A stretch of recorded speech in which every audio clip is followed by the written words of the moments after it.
Bonjour à tous, aujourd'hui on va suivre un tutoriel pour remplacer le vibreur Taptic Engine sur l'iPhone 8 Plus. Pour réaliser cette réparation, vous aurez besoin bien sûr du Taptic Engine. Il est en vente sur votre site internet, il sera livré avec le patron d'aide au montage qui va vous aider à repositionner toutes les vis et les éléments que l'on va enlever durant cette réparation. N'oubliez pas également de commander le kit d'outils spécial iPhone 8 Plus, il est en vente sur notre site internet à partir de 7,90 €. Kit d'outils que vous retrouverez également dans la version pack prêt à réparer, qui comprend en plus du kit d'outils, le joint d'étanchéité, le patron en version adhésif et également l'outil opener pour vous aider à ouvrir l'iPhone 8 Plus. En commandant cette pièce sur notre site internet, vous bénéficiez d'une assistance technique gratuite par chat, par téléphone et également par email. Et vous bénéficiez également de 10% de remise avec le code YouTube. C'est une réparation qui est assez simple, la difficulté notée 2 sur 5 et il faut compter environ 15 minutes. Si vous n'êtes pas sûr d'avoir un iPhone 8 Plus, vous pouvez vous rendre dans les réglages de votre téléphone et vérifier votre numéro de modèle pour voir s'il correspond bien au 8 Plus. Et bien sûr, comme avant chaque réparation, on va éteindre le téléphone. Et on va pouvoir commencer tout de suite par la première étape, l'ouverture de l'iPhone 8 Plus. On commence par enlever les deux vis Pentalobe qui sont à droite et à gauche du connecteur de charge. Elles sont notées A1 et A2 sur le patron des deux montages. Voilà, on utilise le tournevis Pentalobe et on repositionne bien les vis sur le patron pour ne surtout pas les intervertir, qu'elles sont quasiment toutes de taille différente. Maintenant, on va devoir chauffer le contour de l'écran pour pouvoir faciliter l'ouverture du 8 Plus. On chauffe soit avec un décapeur thermique ou avec un sèche-cheveux. Attention, le décapeur thermique, pas à plus de 80-90 degrés. On chauffe tout le contour. C'est facultatif, hein, mais ça va vous aider vraiment à ouvrir le 8 Plus. Une fois qu'on a correctement chauffé, on vient positionner la ventouse juste au-dessus du bouton Home. On tire sur la ventouse et on va insérer le médiator en métal juste pour créer un point d'insertion. On l'insère entre la vitre et le châssis et une fois qu'on a créé le point d'insertion, on place le médiator en plastique et on va comme ça pouvoir décoller toute la partie gauche du téléphone avec les médiators en plastique. Alors pour le médiator en métal, vous aurez pu également utiliser l'outil e-opener qui est en vente dans le pack prêt à réparer. Alors faites bien attention au niveau des deux flèches qu'on vous a indiquées, ne positionnez pas le médiator trop loin derrière le châssis, parce que juste derrière vous avez des nappes. Donc voilà, ça se passe sur la partie droite et c'est environ au tiers inférieur, au tiers supérieur, vous avez les nappes de l'écran et la nappe de la caméra avant. Voilà, on n'a plus maintenant qu'à ouvrir le téléphone une fois qu'on a correctement fait le tour avec les médiators pour enlever le joint d'étanchéité. Il ne nous reste plus qu'à ouvrir l'iPhone, donc de la gauche vers la droite. Alors attention, bien sûr, l'écran il reste connecté avec les nappes. On va pouvoir passer à la deuxième étape où l'on va déconnecter l'écran. Alors il faut savoir que l'écran il est connecté avec 3 nappes et les 3 nappes elles sont maintenues par des plaquettes qui sont elles-mêmes vissées. Donc on enlève les vis qui sont notées de B1 à B4 sur le patron des deux montages qui maintiennent la plaquette des nappes de l'écran. Voilà, ce sont des vis cruciformes, surtout il ne faut pas les intervertir, c'est très important. Et ensuite on retire la plaquette qui est notée dièse 1, donc pensez bien à repositionner les vis sur le patron des deux montages. Et maintenant, on n'a plus qu'à déconnecter les deux nappes de l'écran, donc la nappe du tactile et du LCD, et ensuite la nappe de la rallonge du bouton Home.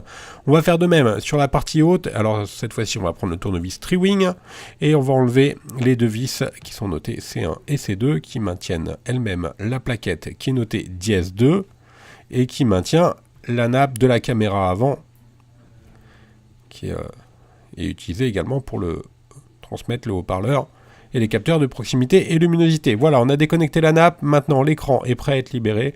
Et on va s'intéresser à la partie basse du châssis sur lequel est présent le Taptic Engine. Donc il est juste en bas de la batterie. On va commencer par déconnecter celle-ci. Donc on déconnecte la batterie par mesure de précaution.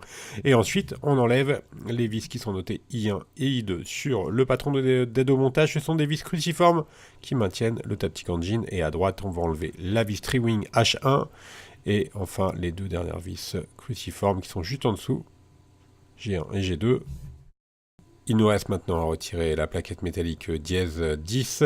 Et maintenant, on va devoir déconnecter un câble qui fait office d'antenne. Donc c'est la nappe de l'antenne. On déconnecte la nappe et ensuite on vient retirer l'antenne qui est légèrement collée sur le haut-parleur, donc elle se décolle très facilement. Voilà, on a enlevé l'antenne qui est notée dièse 20 sur le patron et de montage. Il ne reste plus qu'une vis à enlever. La I3, c'est une vis avec une empreinte spéciale. Donc on l'enlève avec le tournevis plat, tout simplement. Et on n'a plus qu'à déconnecter le vibreur, donc le Taptic Engine, tout simplement. Et on soulève tout simplement celui-ci. Pour le retirer, il est noté dièse 11, donc la partie démontage est maintenant terminée. On va passer à la partie remontage. Simplement, on va reprendre notre nouveau vibreur. On va le positionner sur son emplacement d'origine. On le reconnecte, évidemment. Il ne nous reste plus qu'à refixer le vibreur, donc en remettant les vis qui sont notées I1, I2 et I3. Donc I1 et I2, ce sont des vis cruciformes, et I3, c'est une vis avec une empreinte spécifique, donc qui se revisse avec le tournevis plat. Voilà, pour les 3 vis. On va remettre l'antenne. Donc elle vient se positionner juste au-dessus du haut-parleur, elle est légèrement collée. Et ensuite, on n'a plus qu'à remettre la plaquette qui vient fixer l'antenne et qui est maintenue par les vis G1 et G2, les vis cruciformes, et par la vis Tri-Wing H1, voilà pour la vis Tri-Wing et les 2 vis cruciformes.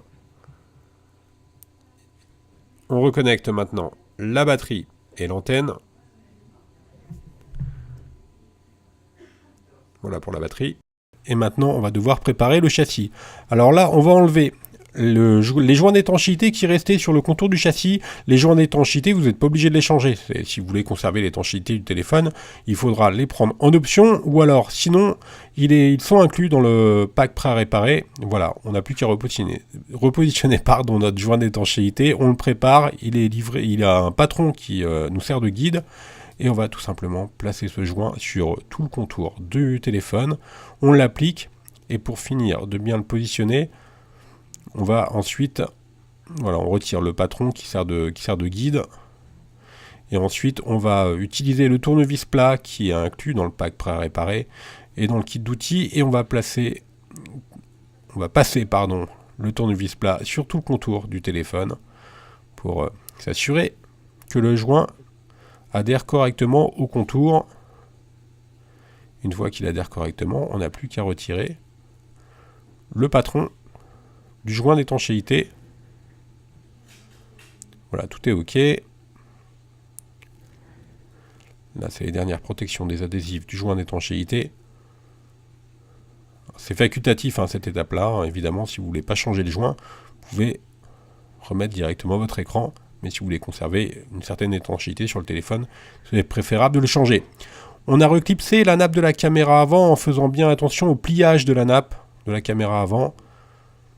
Et ensuite, une fois qu'on a reclipsé la nappe, on n'a plus qu'à remettre la plaquette qui est notée dièse 2 et qui est maintenue par les vis qui sont notées C1 et C2 sur le patron des montages. Alors faites très attention, je vous l'ai déjà dit, mais il faut vraiment remettre les... il ne faut pas intervertir les vis à cette étape-là, sinon elles risquent d'endommager la carte mère. Donc dans le doute, si vous avez un doute, si vous pensez les avoir mélangés, au pire, vous ne les remettez pas. On a repositionné donc la nappe les 2 nappes de l'écran maintenant, la nappe du LCD du tactile et également la nappe de la rallonge du bouton Home. Une fois qu'on a reconnecté ces 2 nappes, on n'a plus qu'à remettre nos 4 vis cruciformes qui sont notées de B1 à B4 sur le patronnet de montage et qui maintiennent donc la plaquette qui maintient elle-même les nappes de l'écran. On n'a plus qu'à refermer l'écran maintenant, tout simplement. On fait pression. Et on fait juste attention à ne pas coincer les nappes de l'écran entre la vitre et le châssis. Voilà, elles sont à ce niveau-là. Logiquement, ça pose pas de problème. Vérifiez quand même ce petit point avant de refermer le téléphone. On appuie fortement pour clipser l'écran sur le châssis. Et ensuite, on n'a plus qu'à remettre les 2 vis Pentalobe pour finaliser la réparation. Donc les vis qui sont notées A1 et A2.